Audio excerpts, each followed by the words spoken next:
Whiteside was benched, once again, by coach Erik Spoelstra for the final 23 minutes from Miami's loss at Golden State on Monday.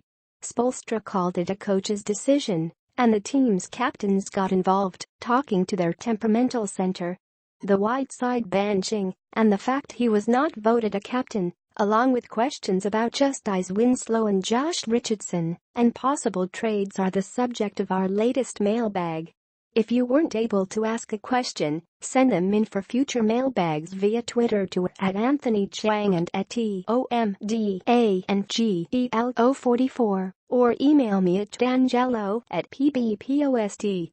From Sean, Hollywood, is Whiteside upset that he was not named captain? Could that be why he was pouting in Warriors game? Heat coaches decided before the season to expand the number of captains to 3 and put it to a team vote. Udonis Haslem, who has been a team captain for about a decade, was, as expected, voted in and was joined by Goran Dragic, a 9-year veteran who has been with the Heat for about 2.5 years, and James Johnson, who was with the organization just 1 season. Not among those was Whiteside, the team's highest paid and lone max player who has been in Miami longer than Dragic or Johnson. And if we needed any more evidence why his teammates do not look upon Whiteside as a leader, we saw that at Golden State. Once again, Whiteside was benched by Spoelstra, an ongoing challenge for the Heat, who continue to deal with these episodes in which Whiteside goes off the rails, pouts and suddenly looks disinterested. While his teammates, and Whiteside for that matter, have said all the right things since the captains were announced, he never outwardly appeared to be upset, but the guess is it had to hurt somewhat inside. The message was clear. Whiteside still has a long way to go in the maturity department, even at 28 years old. I have written several times that while he has shown improvement in that department, for every 3 or 4 steps forward he continues to take 1 step backward. And this cannot make the Heat happy. The Heat gave Whiteside a max deal because that is what he is worth in today's NBA. He is an extremely talented and unique center that can impact the game on both ends, especially defensively.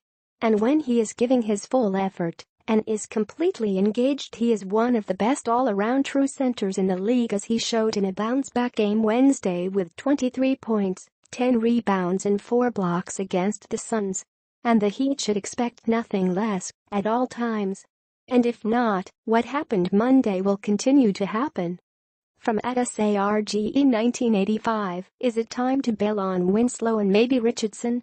Winslow can't shoot. Richardson twos are painful to watch.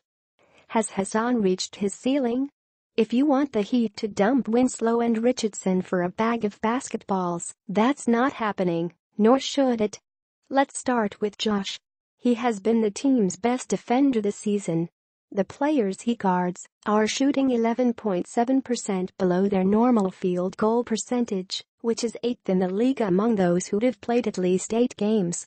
Yes, his offense has been spotty, and he's shooting just 38%, but the fact that he leads the team in plus-minus while shooting 38% shows how important he has been defensively. So, no, the Heat are not going to bail on their starting small forward. Winslow, though, needs to start showing improvement for the Heat to feel better about taking him 10th overall in the 2015 draft, and Wednesday night may have been a breakthrough. Winslow was solid as the starting power forward in the win at Phoenix with 14 points, 6 rebounds and 5 assists. Yes, he has to start showing that consistently, but in a season in which Spoelstra has rolled out 6 different starting lineups, maybe he found one he will stick with. The third-year forward is shooting better this season at 45.9%, but that is because he is taking the ball to the basket more regularly. But the jump shot remains a concern. Entering the Phoenix game, he was shooting 62.5% on shots within 3 feet of the basket, 25% from 10 feet to the three-point line, and 22.2% on threes. That being said, neither is untouchable, and if Pat Riley finds a deal for a proven star that he believes can improve this team, he would not hesitate to trade either player. As for Whiteside, probably not. He has a lot of room for improvement, especially, as noted above, with his maturity.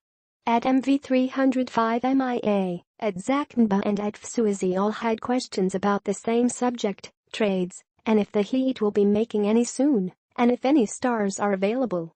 That question will be better answered as we get closer to the trade deadline, which this season is moved up to February 8. Right now there is no telling who will be available. Already we have had one significant player moved this season, Eric Bledsoe from Phoenix to Milwaukee, and surely others will become available. I know it was the summer, but we saw Paul George, Jimmy Butler and Carmelo Anthony all traded prior to the start of the season, so who knows what names will be circulated in the next few months.